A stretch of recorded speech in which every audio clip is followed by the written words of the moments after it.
Welcome to Amazing Trails Yoga, Starter Series 21, Day 20. We are hiking the Elephant Head Trail in Titusville Forest Mountain up in the Adirondacks. And the Adirondacks are in New York State. They are 6 million acres, the biggest state park in New York, and it's almost the size of Vermont. It's really very, very beautiful here. We're so excited to be here. We're about 20 miles south of Canada, so we are very much so in upstate New York. And today, being day 20, as multiples of 5, 10, 15, 20, we are on the Restorative.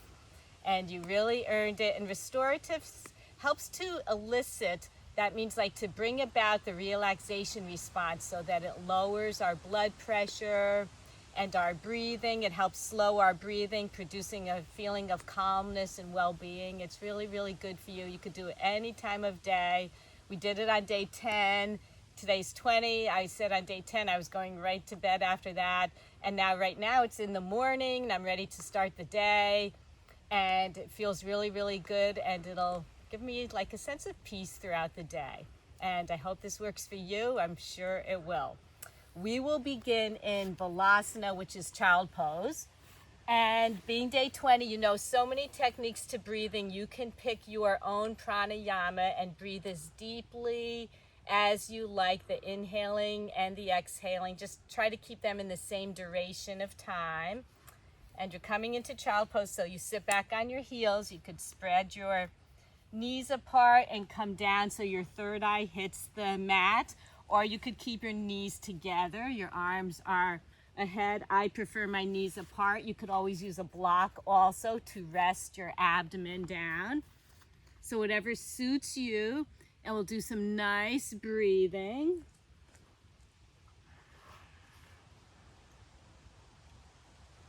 And we hold these poses longer with the restorative yoga and practice our deep breathing.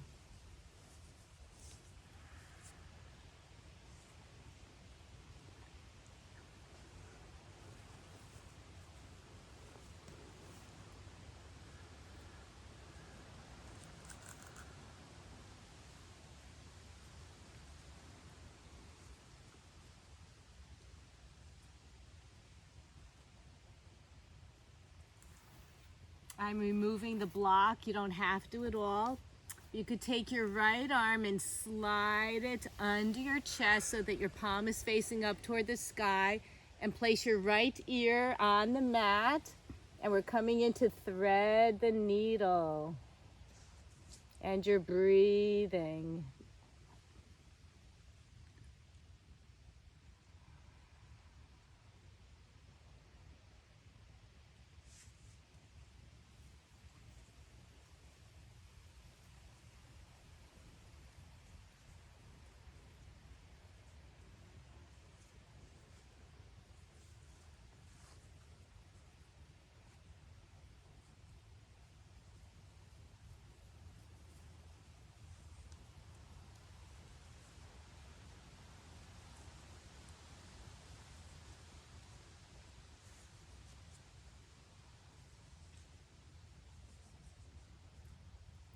And slowly slip your right arm from under your chest and extend it forward, and take your left arm. You're slipping it under your chest to the right with your palm facing up and your left ear to the mat.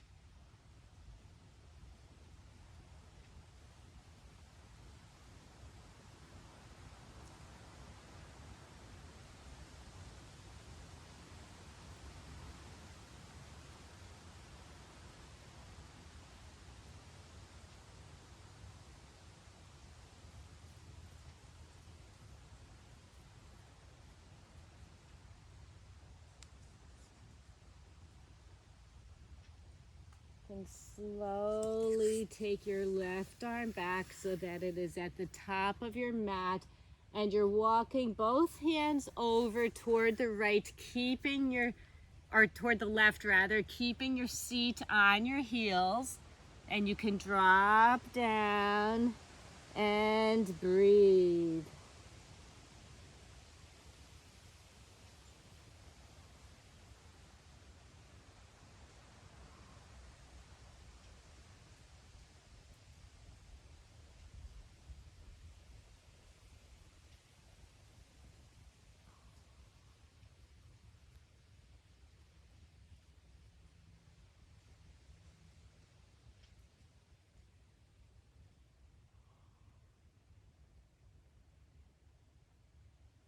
We're walking our hands over toward the right, keeping our seat on our heels.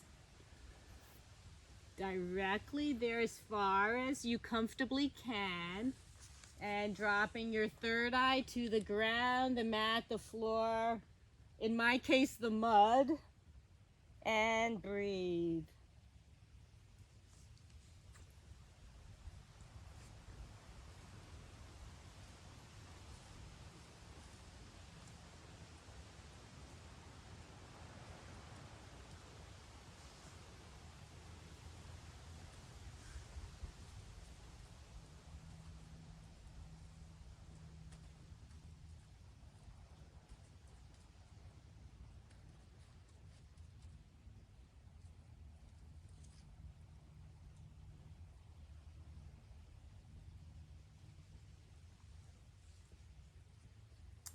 Walk your hands back to the front of the mat. We'll take child pose one more time, maybe without the block.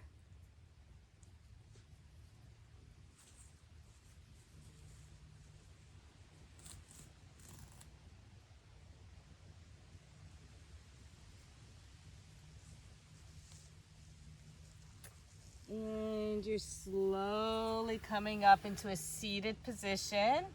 Bring your knees around. We're coming onto our backs. Very nicely. And you're breathing in, taking your right knee to your chest. Make some little circles with it. And bring your right knee up toward your shoulder by your armpit. You're opening up.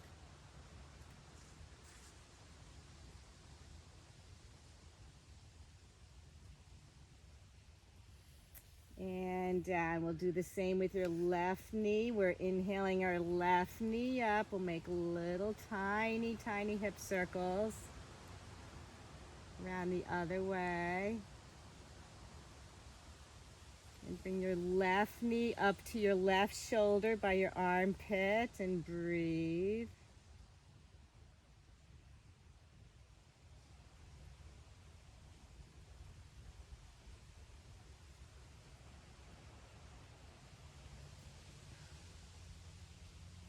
Keeping your left knee bent, we're drawing it over to the right and extending our left arm out to the left as a T, looking over our left shoulder.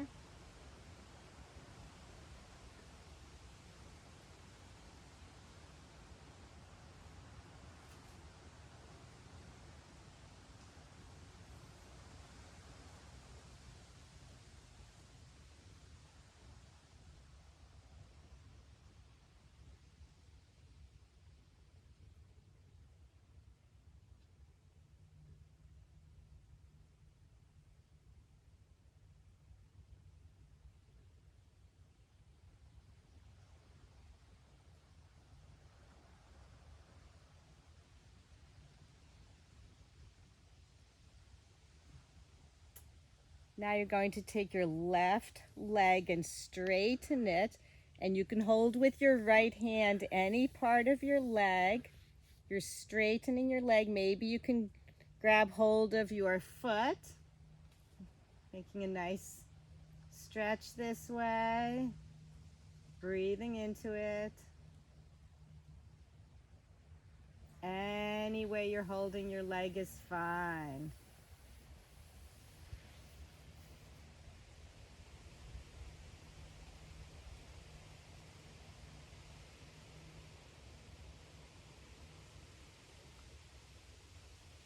And if this is available to you, you're going to bend your right leg at the knee and take your left hand and grab a hold of the foot. It's kind of like a little cattail, if that's available for you.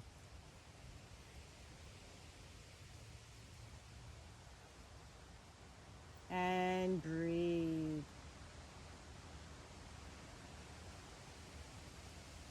We don't play video. In the videos, we don't play music. The music is the sound of nature. We're very high up in the Adirondacks. A lot of wind up here. You'll be able to hear the wind in the background. Oftentimes it's birds chirping and insects. Maybe a combination of all three. You're letting go of your little cattail if you had it, and take your right foot or your left foot, bend at the knee, bring it about, and have both feet at the back of the mat. And you can inhale your left or your right knee back up, and you're bringing it over to the left side, looking over your right shoulder. Nice spinal twist. And breathe. I like to close my eyes during restorative.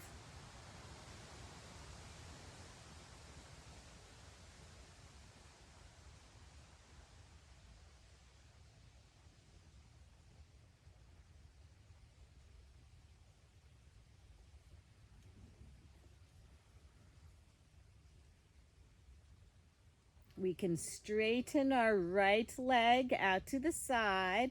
You could grab a hold of the outside of your thigh, your calf, or your foot. Whatever's good for you. Still looking over our right shoulder. And breathe. Oh.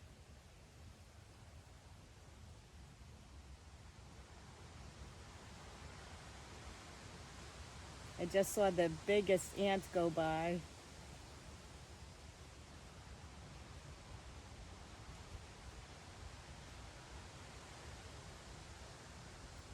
Could bend your left leg at the knee with your right hand. Grab a hold of the little tail, like a little cattail. Still looking over your right shoulder or at the sky, whatever's better for you. And we're breathing into this.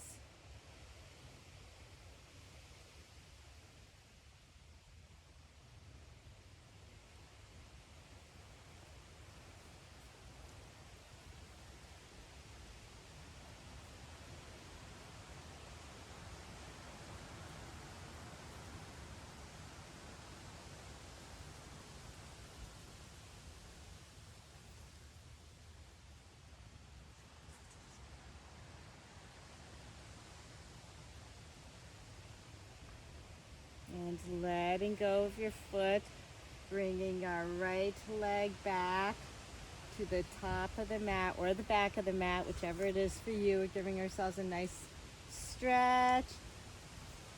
And we're coming over onto our abdomens. And we're inhaling our left knee up to the side, and place your hips, both hip bones, so that they're on the mat ahead of you. You could maybe place your hands one on top of the other, your chin on your hands. We're just getting ready for frog pose.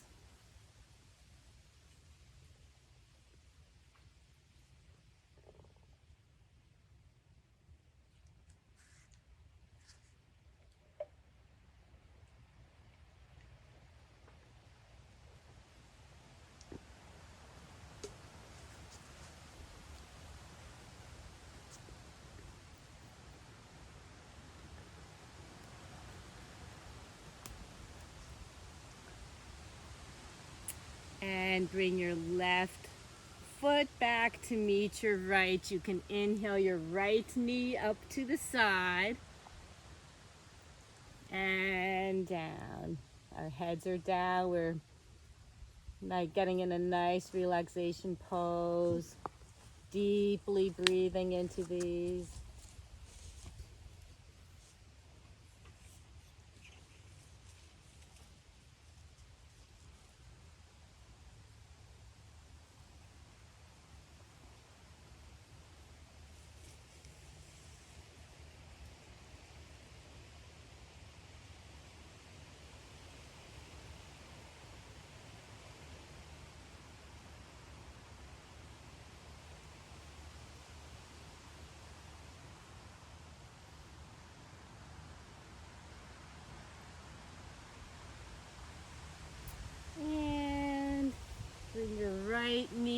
back and your right foot will meet your left, coming up into a Sphinx pose. And curling over your toes, we're coming up into a supported plank. And we are going into a lizard pose. So walk your feet up. This is the seal, or rather dolphin pose. Come up, straighten your arms. We are in a downward facing dog. You pedal out your feet. Look between your hands and you're bringing your right foot up between your hands. This is going to be a lizard pose. Your blocks are handy.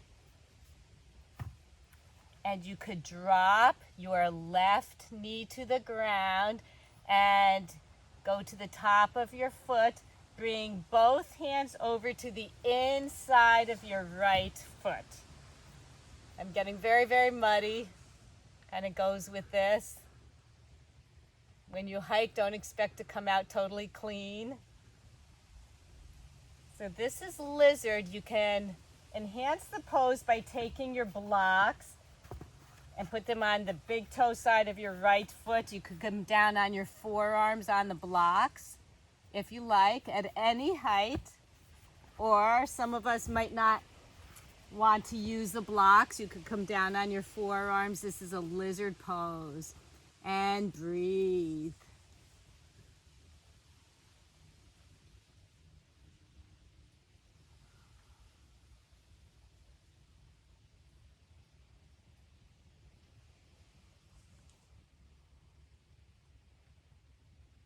I like to rest my head.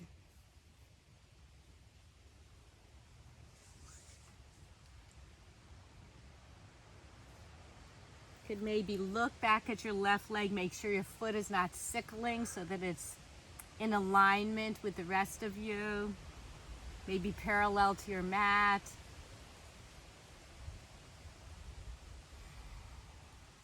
Restoring the body. This is day 20. We've really come a long way. We've done a lot of hard work.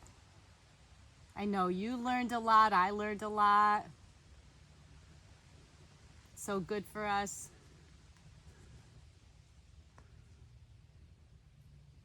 And you can remove your blocks and come up on the palms of your hand, flip over your toes, and bring your right leg back to meet your left.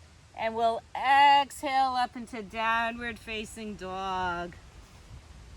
Again, we could pedal out our feet. Look between our hands and inhale our left foot up between our hands. We're going to drop our right knee to the mat and go to the top of our foot. Take your left hand to the inside of your foot, not the inside of your foot, but the big toe side of your foot, so that both hands are on the right side of your left foot. We're coming into lizard. This is perfectly fine, just like this. If you want to use your blocks, bring them to the big toe side of your left foot. And you could come down on your forearms on the blocks, whatever side of the block you want. Whatever's good for you. Everybody's different. I like to come down directly on my forearms. Look back over your foot. Make sure it's nice and straight, maybe parallel to the length of the mat. And you're breathing into this lizard pose. We do look like a lizard. You can rest your head on a block if you like. And breathe.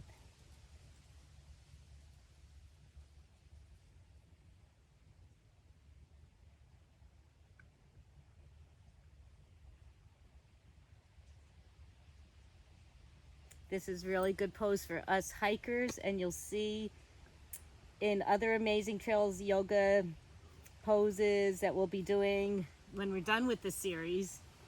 And we'll be doing lizard when we do the hiking ones. I'm very much looking forward to that.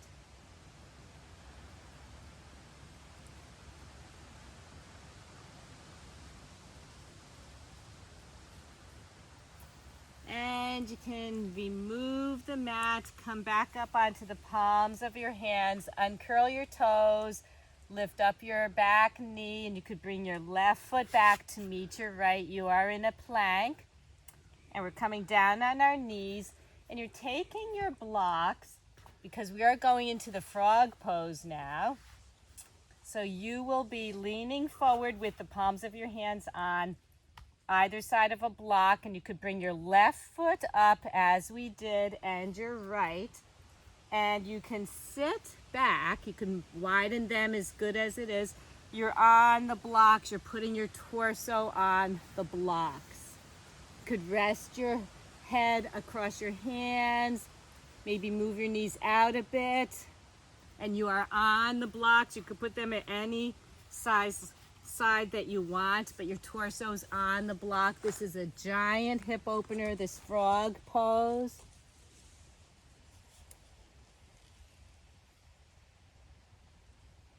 And breathe.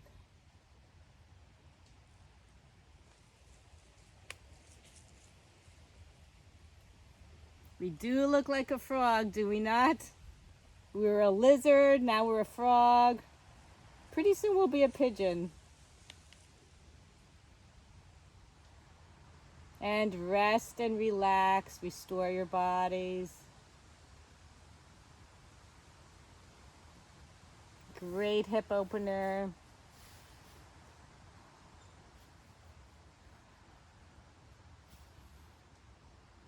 When we hold these poses longer, it helps us to get into our deeper breathing. Really reducing our blood pressure, slowing down our breathing.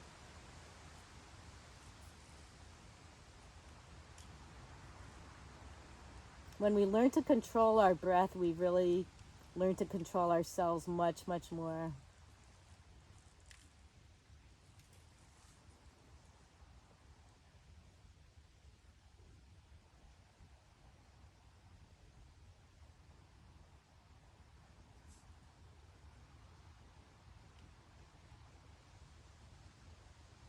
And we're coming up out of this, so we're putting our forearms on the ground. We could bring our feet together, maybe lift up our backs a bit, bring our knees in. Could remove the blocks. Extend one leg out at a time. Coming down back into Sphinx pose. We could move our hips around a little bit, get the blood circulating.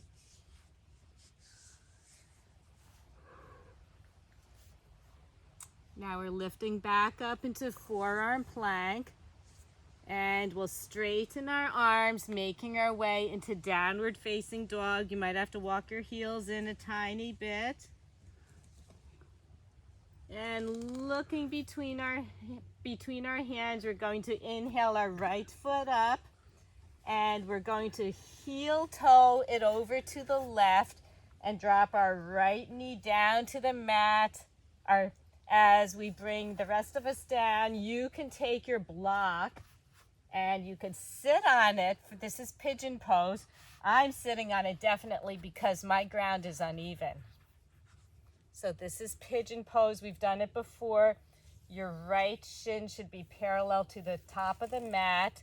Your left foot again should not be sickled. It should be nice and parallel to the length of your mat. We're in woke pigeon. And we can come down onto a block on our forearms or all the way down into the restful sleeping pigeon. Again, you could be sitting with your hip on the block, whatever suits you. I'm definitely accommodating this because my ground is uneven.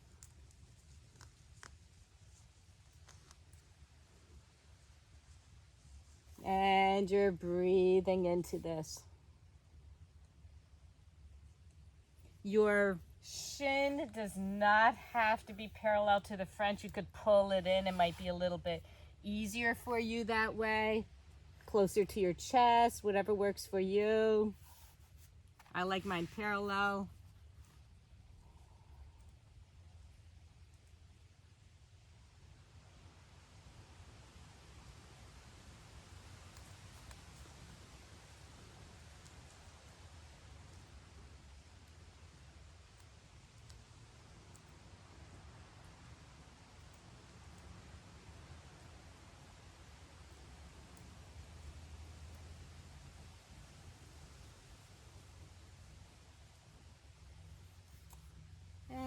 And you're coming back onto your forearms. Swing your right leg down and around to meet your left. The block is still handy. We'll come up into Sphinx pose. And from the forearm, our forearms are down here on the mat. We'll flip over our toes and come up into the forearm plank and lift up our seats to the sky. And we'll straighten maybe one arm at a time. So we come into downward facing dog. Take a nice deep breath. And exhale. Look between your hands and bring your left foot up between your hands. We're coming into pigeon.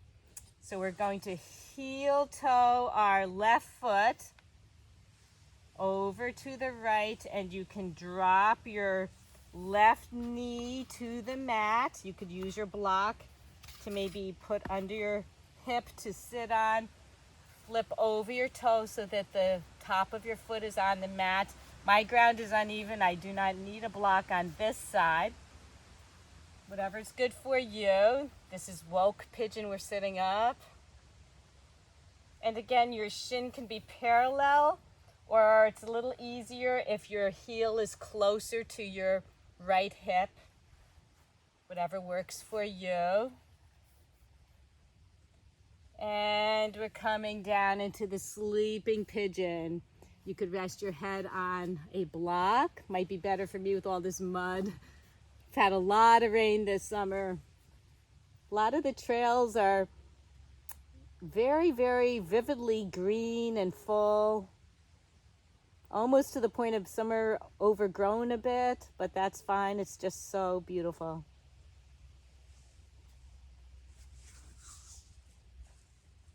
And you're breathing.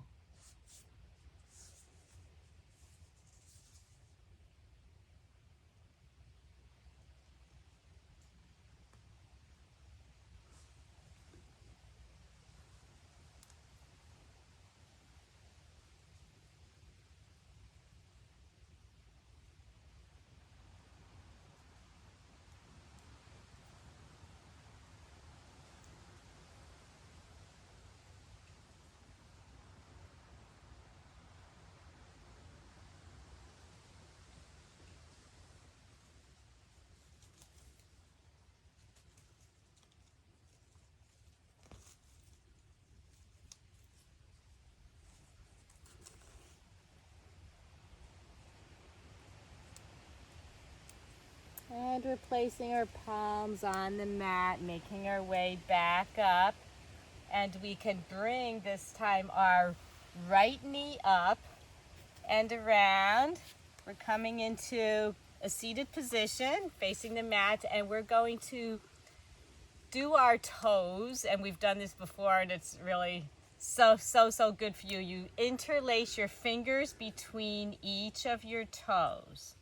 You don't have to go all the way down to the web part, but do try this. It really relieves a lot of stress on your feet.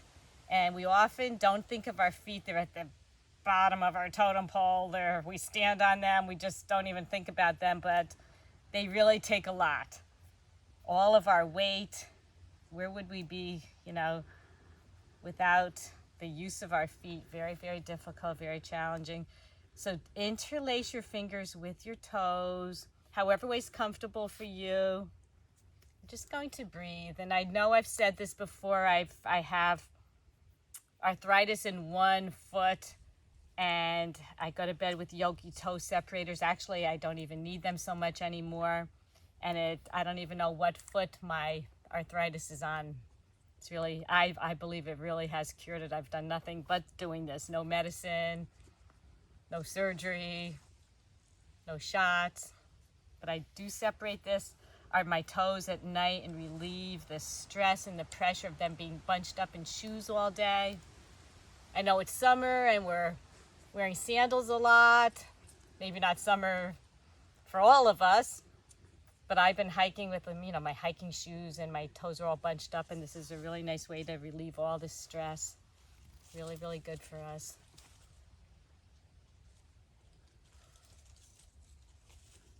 I totally believe in foot health, taking care of our feet.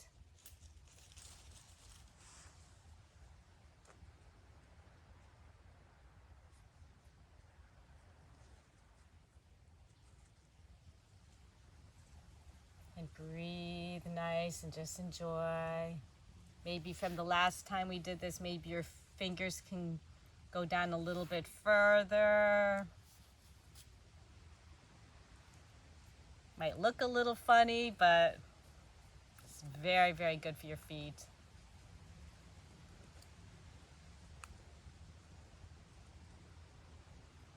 It's so funny when I teach classes, people know me. Oh, are we going to do where we put our fingers between our toes? They get excited when they see me.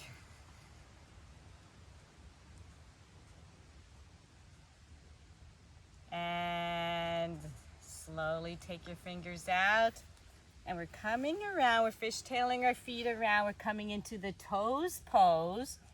So we are sitting back on our heels. Your toes are, all 10 of them are facing forward to the front of the mat.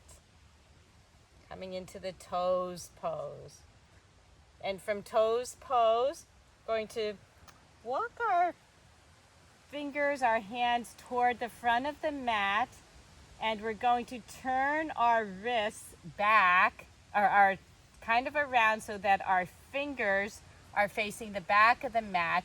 And we're going to sit back on our heels in the toes pose. So we're opening up our wrists. If this is too far, just bring your hands a little bit closer to you. And we could sit back on our heels, opening up our wrists. This is really good for carpal tunnel, many, many things. And we're opening our toes, and since we're sitting like this, some people say it's a little painful for the toes pose. Not so painful right now. Really, really nice. Because we're not putting too much pressure on it. Not thinking about our wrists or our toes, because we're combining them. And now we can sit back on our heels. We're moving our wrists around. Felt really nice. Really, really nice. Wiggle our fingers, flap them around a bit. And we'll come onto a tabletop and we'll slap our feet around a little tiny bit. And we're going to come into our final relaxation pose, but we're almost. We're taking the block, and we did the Sphinx, so our backs are a little limbered up. We did a spinal twist also. We are taking the block, and we're coming into a supported bridge, and we've done bridge pose just a couple days ago.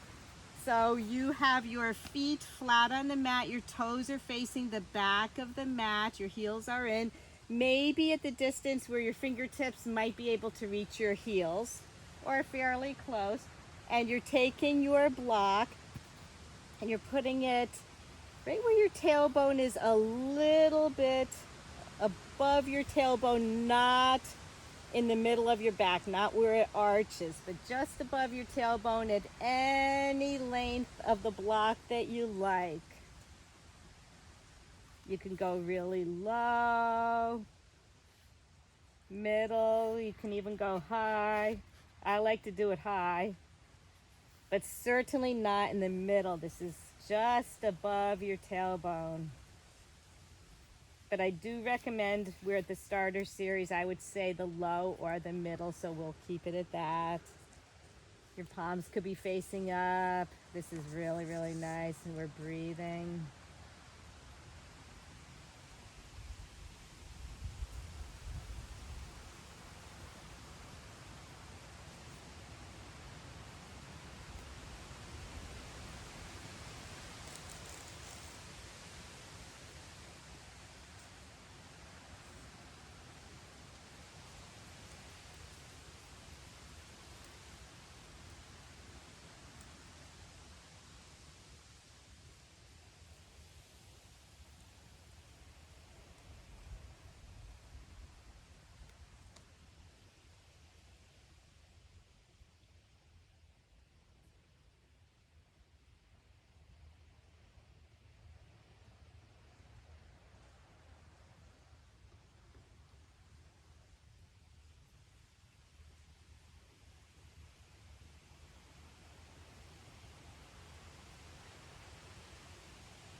you're slowly lifting up your hips a bit to remove the block. And you can bring both knees up. And we're going to rock back and forth on our spine into a seated position. This will give our spine a nice little massage. So you could take your hands by where your hips are and bring your knees up close to your head, and we'll start a little rocking back and forth. A little hard for me. My ground is very uneven, but I feel the little massage on my back. Do it a couple times. And you're coming up into a seated position. I'm going to shimmy my seat back. My legs are out straight. And this is called Paschimottanasana, the forward fold, a good dorsal stretch. So your feet are at the back of your mat. I kind of like to put a block here so that one foot is not in front of the other, so that we're in perfect alignment. And you, of course, can bend your legs. You can even put a block under your knees if you like. And we're inhaling our arms up. And we're hinging at the hips. We're bending toward the block, toward our feet.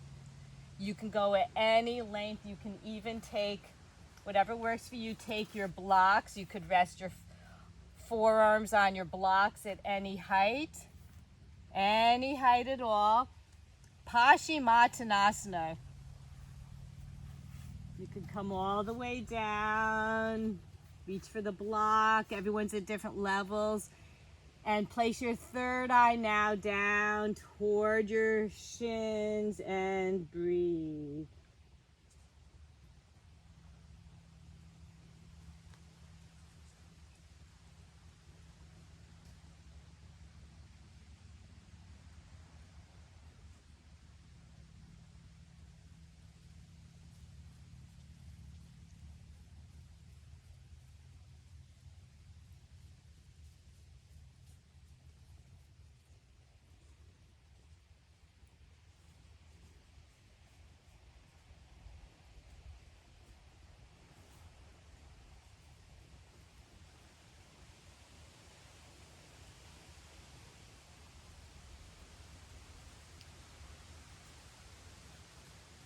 Removing the block, and we're making our way back up into a seated position. Have the blocks handy.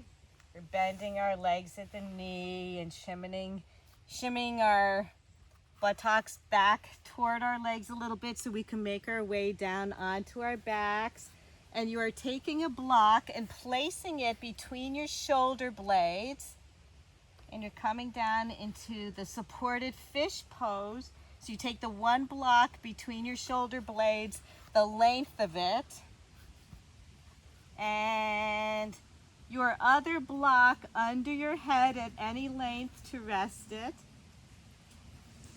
You're opening your chest into the nice supported fish pose, and your hands are facing, your palms are facing up toward the sky. You can straighten your legs. You're slowly making your way into Savasana. We'll do the supported fish pose.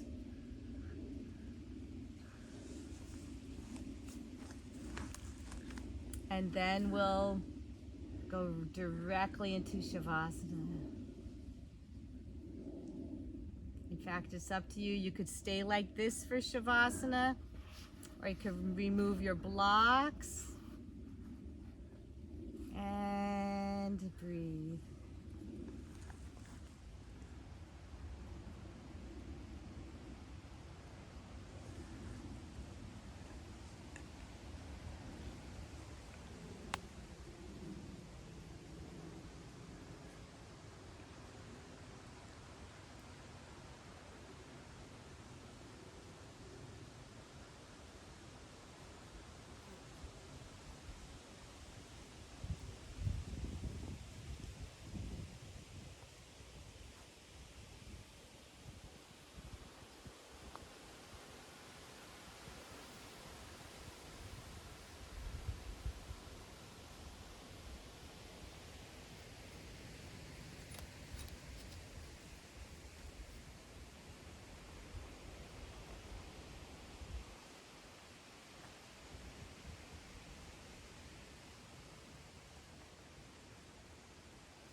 For those of you not quite in the Savasana, you could remove the blocks.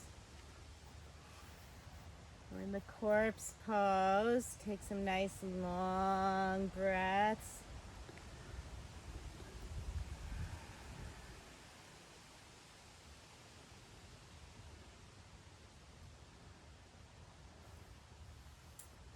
Place your heels together, pointing your toes. We're snow angeling our arms up and around over our heads. A nice long stretch. Roll to either side of your mat. Place your head on your arm. Use as a pillow. You could bend your legs a bit. Wakening up slowly.